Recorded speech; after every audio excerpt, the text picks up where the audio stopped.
What's up, guys? Happy Friday. Jeff at Joy of the Trade here. I want to do a little trader training this morning for you. It's been a hellacious week. A lot of you are investors. You're not traders. You guys buy stocks for the long term. That's all good. That's all cool. There's nothing wrong with that. But I'm going to give you a little bit of a trading tip here to show you how to think about things in the market, how to trade news, how to trade economic numbers, etc.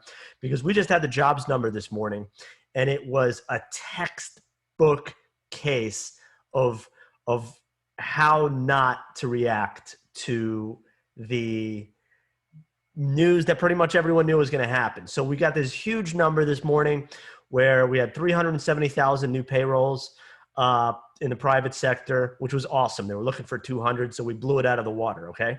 Now I'm going to show you why the first move on a move like that in the markets was the wrong move. So let me share my screen and I'll show you that. All right, so this is what we're looking at here is the Nasdaq, which has been front and center. This has been the leading index on the downside. It's been the point of pain for most people. It's where the high flyers that have been getting shit beat reside. So anyways, 830 comes out, boom, this big number, right? And I'm going to show you why this happened in a minute. But first, let's start with this. So we went from 1250, which was 1,250, and that was unched, right? And so then we went up a little bit, maybe up like 25 basis points. Boom, to down 85, 90 basis points, right? The first move when you get these big numbers after you've been stretched in a way, because I'm going to show you how stretched we are, right? So look how we've been just getting killed. We've just been getting killed, right? And so they had this move. It was that capitulation move, that stretched move, and then boom, we're bouncing now. Nasdaq is up, it's going. It looks like it's going to open strong today. Now, of course, everything can turn on a dime, but I'm just showing you that the first move was the wrong move. And it wasn't just the Nasdaq. Look at this 10-year yield. Let's get that going here.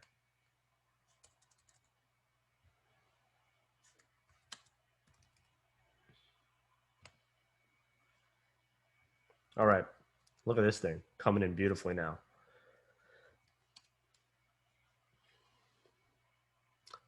Boom, 830, super strong, 10-year yields going to go to the moon. We have a strong recovery, a strong economy. Rates have to go to 2%. Wrong. First move is wrong. Went to 162. Now we're back down to 157. This is going to be rocket fuel juice for stocks today in general. But again, another situation where we're super stretched. We're super stretched in the short term. We've just been going from 145 to 162.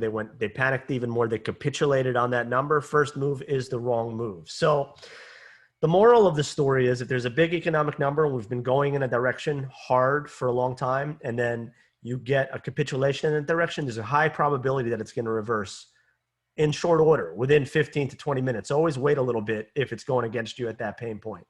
Just a little bit of advice. Don't panic in that situation. Everybody else is, and it's always the wrong thing to do. LFG, guys, I hope you learned a little bit of something. I'd like to do more of these trader training sessions, but have a great weekend, guys. It's been a stressful week. There's going to be a lot of volatility. If you're an investor and you don't know how to trade, learn how to trade. There's going to be a trader's tape this year. LFG, guys.